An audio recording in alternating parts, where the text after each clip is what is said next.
The snow came down in thick, heavy sheets that night, covering the little town in a hush so deep it felt as though the whole world had paused. The streets disappeared beneath blankets of white. Cars lay abandoned like forgotten relics, and the only light came from a handful of lonely lamps, glowing faintly through the storm. The wind whipped around corners, moaning like restless spirits drifting through the dark. On the outskirts of that quiet town, hidden behind a leaning picket fence, sat a weathered wooden cottage. Smoke curled lazily from its chimney, defying the storm. Inside, a gentle old woman named Margaret sat in her armchair by the fire, her gray hair neatly pinned, her wrinkled hands busy with her knitting. Though the storm howled outside, her movements were steady, calm. Margaret had endured many winters in that very house, but this one pressed heavier on her heart. Her husband had passed years before, her children now lived far away, and most evenings the silence of the house weighed on her like a second winter. That night, as snow battered the windows and the wind rattled the shutters, Margaret whispered a prayer into the flames, a plea that anyone caught in that merciless storm would find warmth and shelter. What she could not have known was her prayer was about to be answered in a way that would change her life forever. But before we dive further into this remarkable story, if you believe in compassion, second chances, and the quiet strength of kindness, take a moment to like this video, share it with those who need hope, and subscribe to Limitless Truth so we can continue to bring you stories that shine light into dark places. Suddenly, a loud knock thundered against the old wooden door. Margaret's knitting slipped from her lap as her heart leapt. At her age, unexpected visitors in the dead of night, especially in a storm like this, were rare and often unwelcome. She clutched her shawl tighter around her shoulders and shuffled toward the door. When she pulled it open, she froze. Before her stood 15 men, their broad frames outlined against the swirling snow. Heavy leather jackets clung to their bodies, patches stitched on the back bearing a name whispered with fear in towns across America: Hell's Angels. Their faces were raw from the cold, beards thick with frost, boots sunk deep into the drifts. Behind them, their motorcycles leaned against one another, barely visible beneath the piling snow. Margaret felt her knees weaken. These were not the kind of men people welcomed at their door.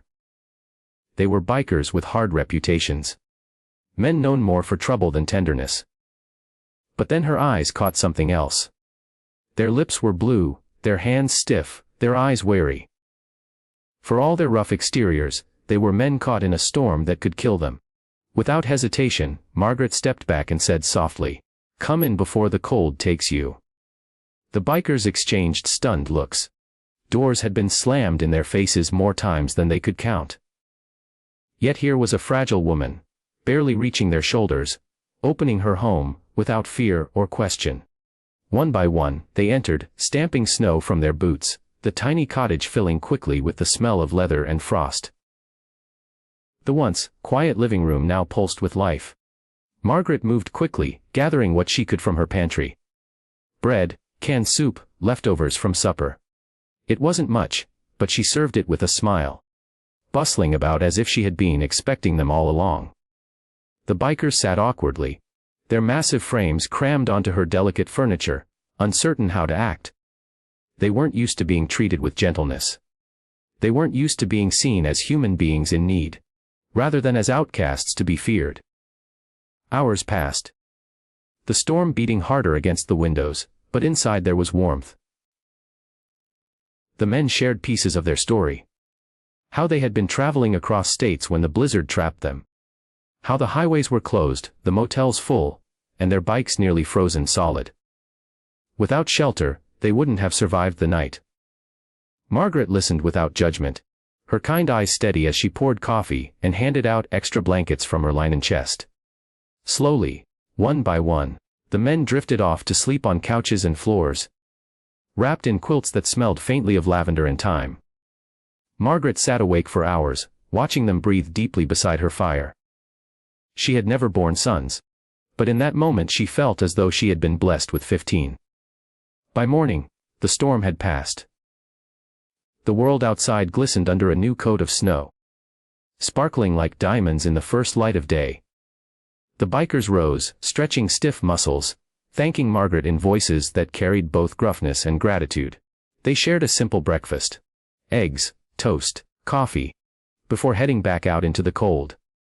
As they prepared to leave, their leader, a tall man with steel, gray eyes, turned to Margaret and said with quiet sincerity, "Mom, we'll never forget what you've done." She only smiled and wished them safe travels. Then, with engines roaring, the men disappeared into the horizon, leaving Margaret alone once more. She thought that was the end of it. A strange, fleeting memory. 15 rough bikers thawing in her parlor on a night when kindness became stronger than fear. But kindness has a way of echoing back. It multiplies, and often returns when least expected. The very next morning, as Margaret scattered seed for the birds in her snowy yard, she heard it. At first, a faint rumble like thunder rolling over distant hills. Then louder, closer, until the ground trembled beneath her feet. Margaret gripped her shawl, stepping toward the fence with wide eyes. Down the road came a sight she would never forget. Motorcycles, not 15 this time, but hundreds. One after another, stretching as far as she could see. They lined the street, surrounding her cottage, the air filled with the rumble of engines, and the sharp scent of fuel mixed with snow. Neighbors peeked anxiously through their curtains. But Margaret stood frozen, tears already forming in her eyes. The same leader dismounted his bike and approached, holding something in his hand. His expression was softer this time, carrying not intimidation but respect. He handed Margaret a bouquet of fresh flowers. An impossible gift in the dead of winter. "We told the brothers what you did," he said. "Word spread fast. You gave us warmth when no one else would. And we don't forget kindness." What happened next stunned her. From the backs of their bikes, the men unloaded bags of groceries, stacks of firewood, crates filled with blankets, clothes, and supplies. Some brought tools, repairing her broken fence, shoveling her drive, fixing the loose hinge on her porch. The quiet home that had so long echoed with loneliness now rang with laughter, clinking tools, and the steady hum of fellowship. Margaret's heart swelled. For the first time in years, she felt truly alive. She had offered a meal and a warm fire without expecting anything in return, and now her kindness had returned to her 100-fold. That day, Margaret learned something timeless: kindness is never wasted. It ripples outward, softening even the hardest hearts, and circles back in ways we cannot imagine. The world may label men like the Hells Angels as dangerous, but she saw another truth: loyalty, gratitude, and honor beating beneath leather and ink. As the sun dipped low, the bikers revved their engines in unison, a thunderous salute to the woman who had once opened her door, in a storm. Margaret stood on her porch, waving through tears as they rode away, their sound fading into the valley until silence returned. But her house no longer felt empty. She knew now that she had family scattered across highways and towns. Family not of blood, but bound by an act of compassion on a winter's night. If this story moved your heart, please like this video, share it with someone who needs hope, and subscribe to Limitless Truth, so we can continue spreading stories that remind the world. Kindness has the power to change everything. And tell us in the comments, would you have opened the door that night? Let's talk about the courage it takes to choose compassion, even when fear whispers otherwise. Margaret's story is not just about one stormy evening. It's about the truth that kindness always matters. It plants seeds that grow in ways we may never see. Sometimes, it only takes an open door, a warm fire, and a simple meal to transform, not just 15 lives, but hundreds. And in the quiet glow of her firelight that night, Margaret smiled, her heart full. She knew she was no longer alone. Somewhere out there, on 2 wheels and across countless miles, she had found a new kind of family. Born not of blood, but of kindness.